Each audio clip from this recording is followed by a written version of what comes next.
Hey guys, Cody here, KIG Outdoors. Today we're back out in the shop again. Because it's rainy part 2 bass fixing. Today is part 2 of the bass boat to John boat to bass boat conversion. And we're actually out here. It's raining, hasn't stopped, been raining for 3 days. 3 days. 3 days. I mean, it's just. I want it stopped. Me too, man. And I want to go fishing. That's right. James has to get that cows out there. James has to get the cows out of there. Yeah. You heard that, James. Anyway, guys, what we're doing today is, as you've seen in the previous video, which I want to apologize about, it was not the best quality. And you hit Daddy's thumbs up button, and you heard him. Hit the bell button, and hit the subscribe button. That's right. Get some merch. Merch? We don't have merch yet. No, you do. Oh, anyway, so as I want to apologize for the video before this. You don't hear this? Jingle bell, jingle bells. This is gonna be a long video, guys.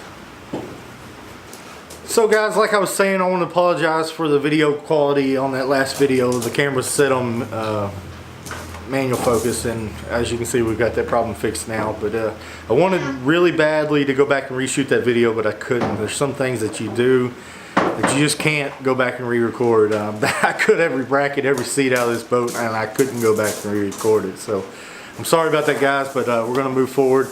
So today what I have planned on doing is kind of trying to lay it out, maybe even getting started putting some of the framing onto the boat, and try to basically get started.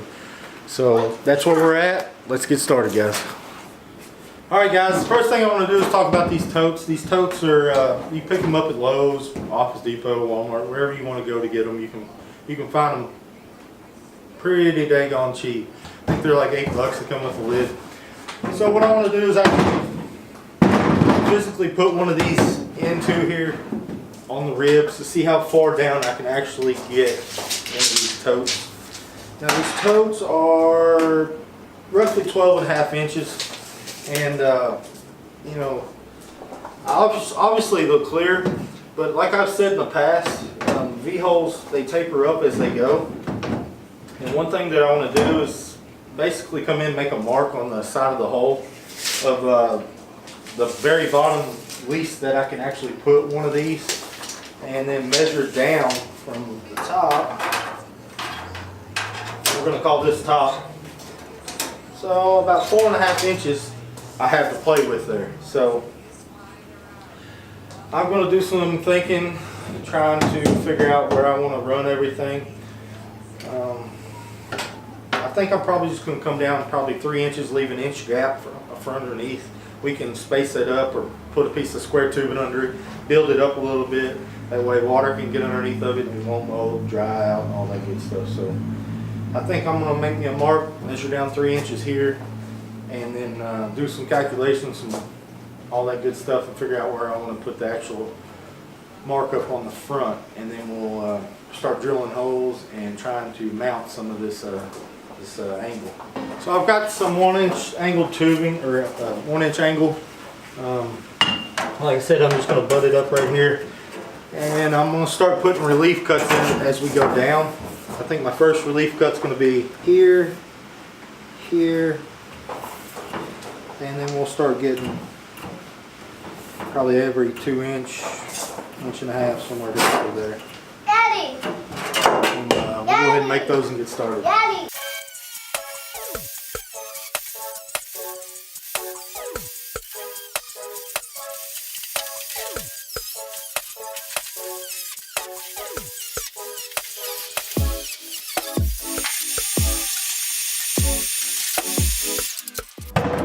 So we're about to put the first hole in there. We've notched it pretty well. It looks like it's going to do pretty good. So like I was talking about earlier, I'm going to keep a 3-inch gap from the bottom of the lip. And then I'm basically just going to try to keep it level as I go down through there.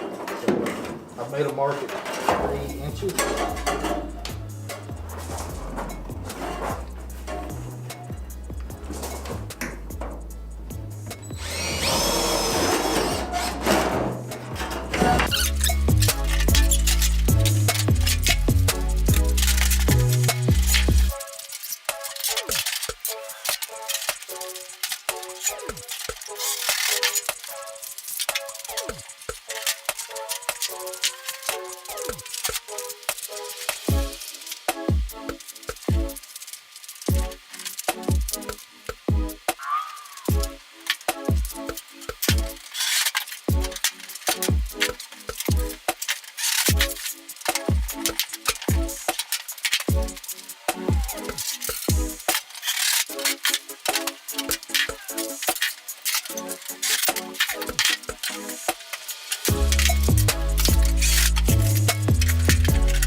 Alright, so well, that's one side done. I went 3 inches off the back and kind of made my way up to 5.5. I kind of want, like I said, that deck to actually sit in here kind of deeper in the front because like I said, the V-holes naturally taper as they go up. Probably isn't enough, but I'm going to be honest with you guys, I just kind of eyeballed it. You probably won't be able to see it in the long run, but that's one side, so I'm going to do the other side. And this side I'm going to make to match that side. So I'm going to start at 3 inches, make my way down, I'm going to take my measurement to right here, and then I'm going to end my last piece exactly where the other piece is. So, guys, it ain't that hard, so let's make this other side.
So my camera battery died. So what I've basically been doing, I've done since the camera has died, is I come in and I put one cross brace in at 3.5 foot up. What I'm planning on doing is 3.5, and then I'm gonna do a 6.5 foot deck, and then the space that's in the middle is gonna be where you put your feet as you're driving. So far I've cut this first piece, and all I'm doing is cutting it to length and then taking a 1-inch notch on each end of it so that I can put it actually in the boat and rivet it down. So here we go.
Okay guys, that's all I'm going to do today. I've got some other things I've got to take care of. I'm getting ready to head out and go do them real quick, but I've got a nice start. We got the we got the rails on the sides riveted in. Started making the frame. Started trying to figure out exactly where everything's going to lay. If you'll notice, I actually did leave the lid on this storage box, which this is what I'm planning on to be a live well. So what I'm going to do is I'm going to come in and cut these out right here, basically, and it'll kind of act as a splash guard. One thing that I'm trying to figure out, I know that you see that this comes across. Later on, this will actually be cut out. This is going to be the rod locker up in there, and we're going to support the lower.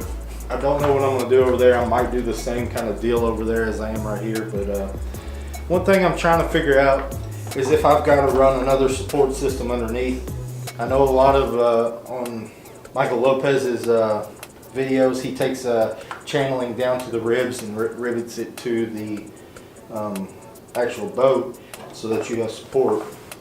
It's not as flimsy as I thought it would be, but it is still pretty flimsy. Of course, we have no under support underneath.